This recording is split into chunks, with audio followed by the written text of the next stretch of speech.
Hey coaches, hey team. I am finishing up dinner and looking a crazy mess from work today, but that's okay because it's team call time. And what's more important is getting the content out to you guys and not worrying about me. Worrying about whether you care that I don't have makeup on and my hair is a disheveled mess and I'm halfway through dinner. So I'm so excited for tonight's call. This call is all about developing and creating your story. That's going to help you in, hey Shannon, that's going to help you in, really any area of your life that you might be working through, looking to grow in, whether it's coaching, whether it's figuring out more about yourself and why you do the things you do, and just getting to understand yourself better. And I think once we do that, we're better able to connect with other people. And for me, my life growing through this business has been about building relationships and creating healthy, real relationships by sharing real experiences. So this is called the Powerful Story Workshop, and it was brought to us by a top coach, beautiful speaker. Her name is Tracy Warren, and I've already shared some slides with you guys that she shared as she walked through her presentation at the Platinum Edge. So if you happen to be watching this replay later, maybe on my YouTube channel, just know if you go to our coach page, you can always do the search bar. And if you search Tracy Warren, TraciWarren, you'll probably be able to find those slides. But definitely if you haven't already, you guys are going to grab a notebook and pen because we're going to be taking lots of notes. And you're also I'm going to keep the call somewhat shorter, and you guys will be able to go back to this and answer the questions and really take the time to answer the questions. If you haven't already listened to the call that I did a couple weeks ago on Coach Tulin's presentation, make sure that you start back at that one because that's a really good foundation for what we're going to build on. So watch the Coach Tulin one, and I'll put in the comment section below. I'm trying to remember what we called it, but it was really about defining who you are, what your niche is. Like hers was plus size, and we talked a lot about figuring out what your niche market was, who your brand was, who the people are that you're speaking to. So now we're going to work on diving into your story. So really what a lot of this conference is about, which I love, there's so much personal development, and a big underlying theme of it was digging deep, being vulnerable. I know I shared a call on being unapologetically you, which might have actually been what Coach Tulin's message was about too, is really taking your personal struggles, your personal experiences, your struggle, your hardship, and being vulnerable and opening up about that, digging deep and using that as part of your story to share with other people.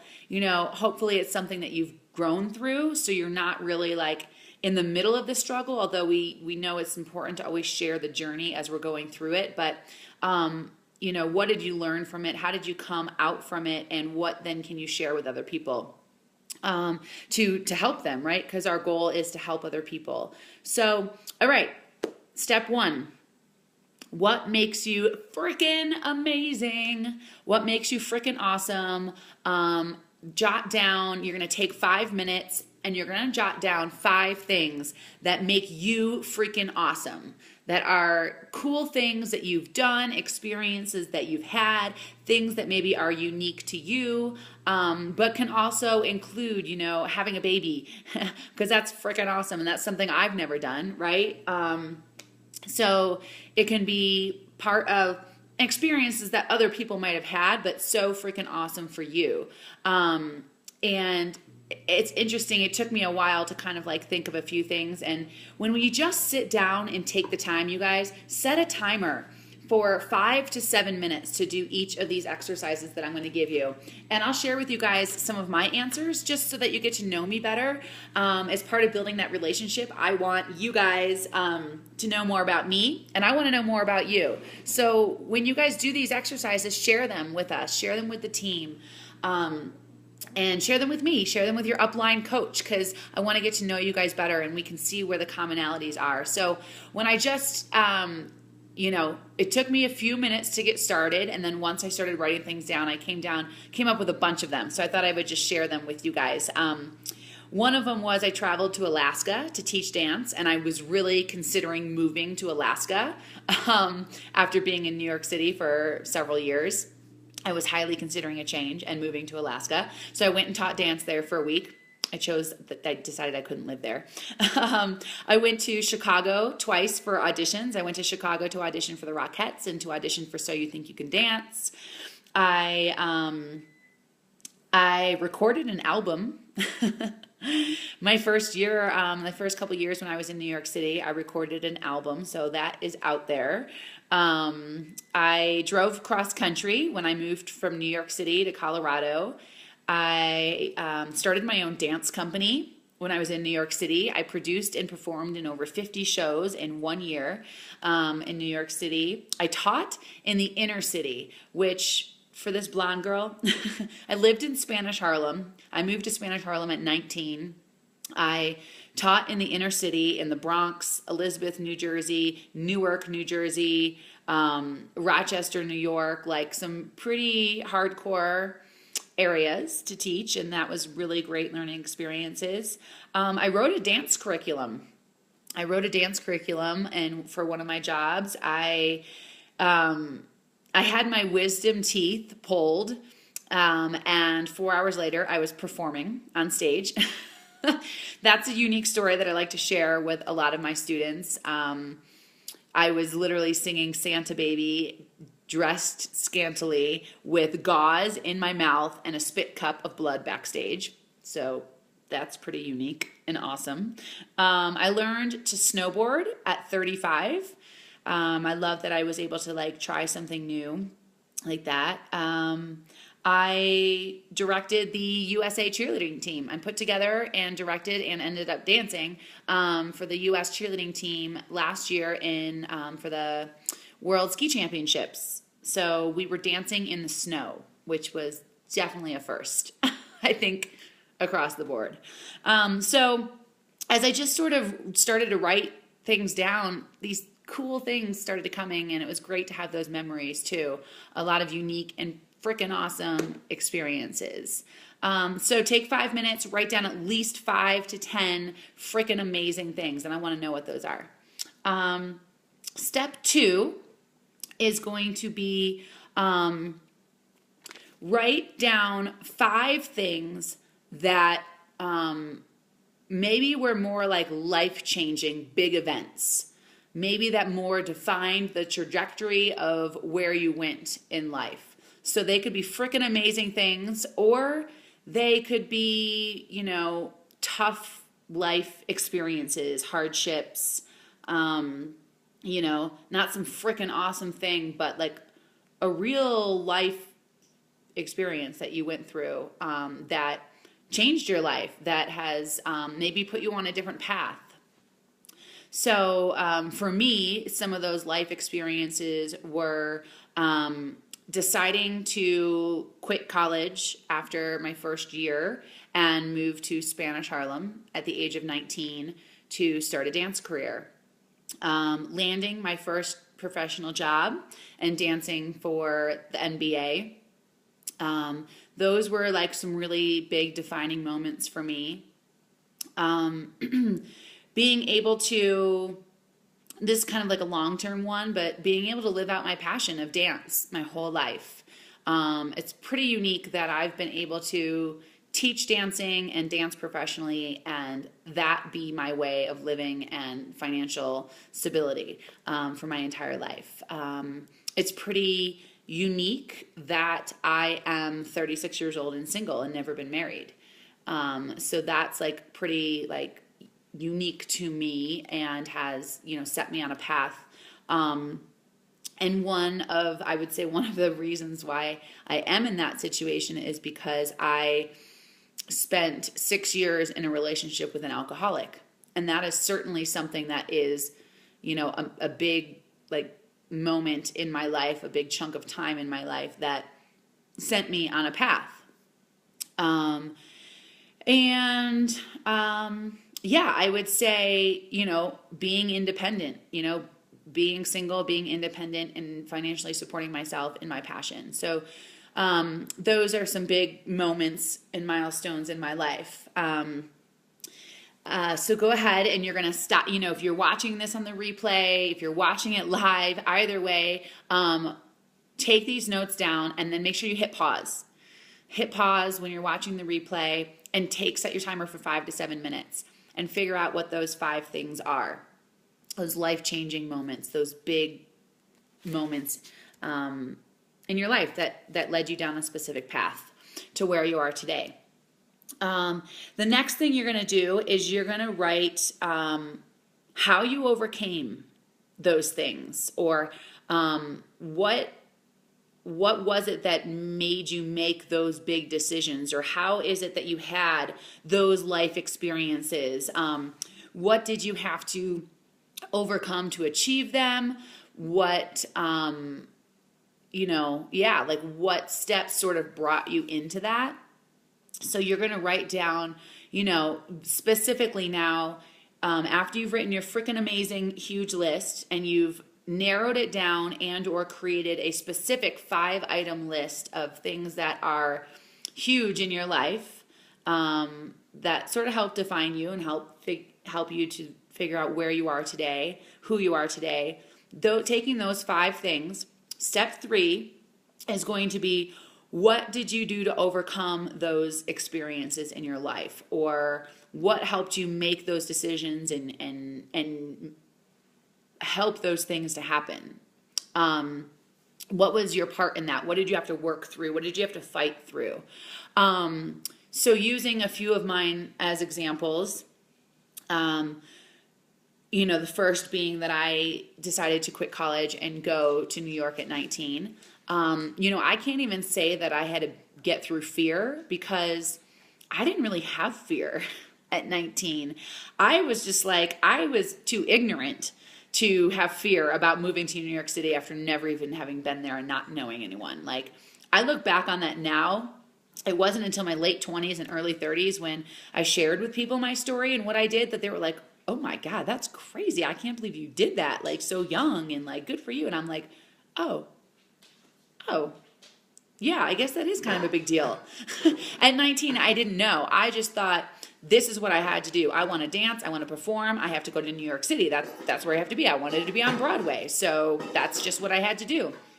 But if I think about it, it was quitting college was a risk. I had to be willing to take that risk of not going the normal path that everyone else goes or that you're supposed to go, right? So for me, it was stepping off what that maybe normal path was, that predictable path, and I had to take a risk. And I also really believed that that was what I was supposed to do. I believed that I was supposed to be a dancer in New York, and so I had to go to New York to audition and do what I needed to do. So I just believed, and I took a risk, and I didn't worry about what other people were going to think of me if I didn't go to school. And didn't go that normal path. I was just laser focused on, this is my goal, this is what I want to do, that's how I have to get there. And the same kind of thing when I got and landed my first job as the Knicks at the NBA with the Knicks. I was just 20. It was about 8 months after I had moved there that I auditioned for them, and that was the first big audition that I went to that I really, really wanted.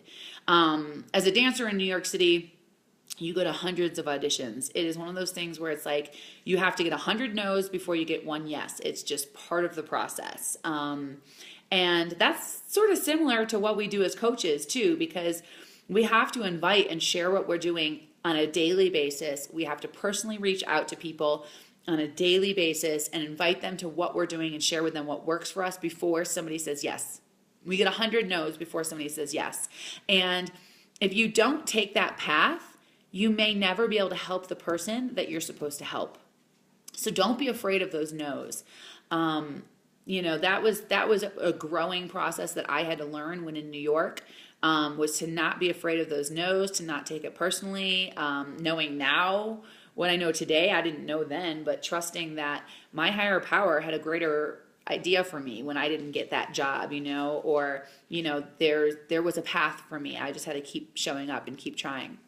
But when it came to landing that first job at the Knicks, and actually the second time, because I went back a few years later to re-audition for another season, and I had to try even harder the second time, but that's another story, is that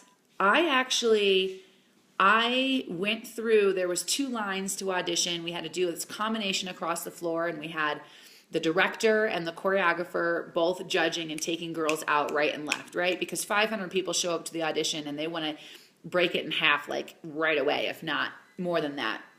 And so I went down the line, I did what I needed to do, and the choreographer was like, nope, you're out. And I was like, oh man, that can't be it. Like, that cannot be it. Like, I need to be here. Like, I am not accepting no as an answer. And so, like, without much hesitation, I was like, no, that is not what's supposed to happen to me. Like, I am not giving up that easily. So I hopped in the other line and went through again. This isn't something that people did, okay? I don't know. Again, I was young. I was naive. I was like, no, I'm going. So I went through the other line to the director's line, and she kept me. Like, amazing. So I made it to the next round. Long story short, I made it through a couple more rounds to the end of the day. And then they sent us home to go and get like dressed up and hair done and makeup or whatever and come back for the final audition. So I did that, and I came back and I did my best. I did absolutely everything I could, and I left that audition feeling like I did everything I could, and I didn't make it on the team. But then it was like 3 to 5 days later, I got a call. And that said, I think there were 3 girls that didn't accept their spots. And so they had 3 more open spots, and they were calling back the last group of, like, there might have been 12 or 15 of us that were in the last final round that didn't make it, for another callback. And I was like, yes, all right. So I went in and I believed that I deserved it. I went in with confidence. I went in just as prepared and confident in the belief that this was my shot. This was my chance. And I made the team. So it just proved to me like the power of belief, and it was not accepting no as an answer in that time. When I think about having a relationship with an alcoholic and what did I have to overcome in that time, I've had to overcome a lot, and it's taken years. I've been in my own recovery from that relationship for over 5 years, where I go to I'm in active recovery for that. And I have learned that none of that disease was my fault, and I was not in any control of that disease and that person. And believe me, at the time when I didn't know any better, I was trying to control every bit of it. Just because I loved them and I wanted to support him, and I wanted our relationship to work. And when he was sober, everything was amazing. And I believed that we wanted the same future. But ultimately, I found my way into a 12-step program for friends and families of alcoholics, and that program has transformed my life. It has given me principles and tools and steps by which to live my life. It has surrounded me with people that have been through what I've been through, and has given me and shown me a path for how to live my life. And I've overcome the feeling of thinking that I can control people. Today, I know that I can't control people, places, or things. And the only thing that I can control is myself. And the only person I can change is myself. And and uh, and I know today that I am worth it. I am worthy of a healthy, loving relationship. I deserve to be treated and respected and loved in the same way that I give. I receive that. I deserve that in return. And yeah, so I had to overcome a lot, and it's taken a long time, but it has completely changed the path for which I live. And now there's like, my biggest passion is to help other people that have been affected by that disease of alcoholism, because for so long I thought I was alone. I lived in fear and shame and isolation. It was lonely. It was hard. There was a lot of hard times. And so what I overcame and what I learned from that is that not to be afraid to reach out and ask for help. That you're not a weak person if you ask for help. You're actually a person that's full of courage. It's a courageous person that has to ask for help. And like I said, that I'm worth it. I deserve a good, healthy relationship, and I can't control other people. So, yeah, so those are just like a few things that, ideas of how I had overcome some of those life milestones. So that is your step 3 to really brainstorm. It's called your teaching moment. What did you learn from it? How did you overcome and achieve these things? And then like being able to I guess teach that to other people once you've overcame is how are you able to teach that? So in step 4, we're going to go through how to share the message of teaching with people. So step 4 is your top 3 messages for people. And so she said, Tracy was like, okay, so if you were on a plane that was going down and you had to call home or call anybody in your life and you had 3 messages to share with people, what would those 3 things be? What are the 3 like legacies that you want to leave behind? What are your 3 teachable moments? What have you learned the most through your experiences, your freaking awesome experiences, to the 5 experiences that helped define and create your path, to what you overcame and learned? Now it's time to teach them, right? So after the plane's going down, and she said, after you say, I love you, because of course we're going to say, I love you to all those people. What else do you say? So here's my 3 examples so that it can help to guide you guys. My first one was, you are good enough. You are worthy of love and success. My second one is, if you believe and do the work, anything is possible. Faith plus action equals change. Anything is possible. And my third one was, whatever it is you want, figure out how to do it and never give up.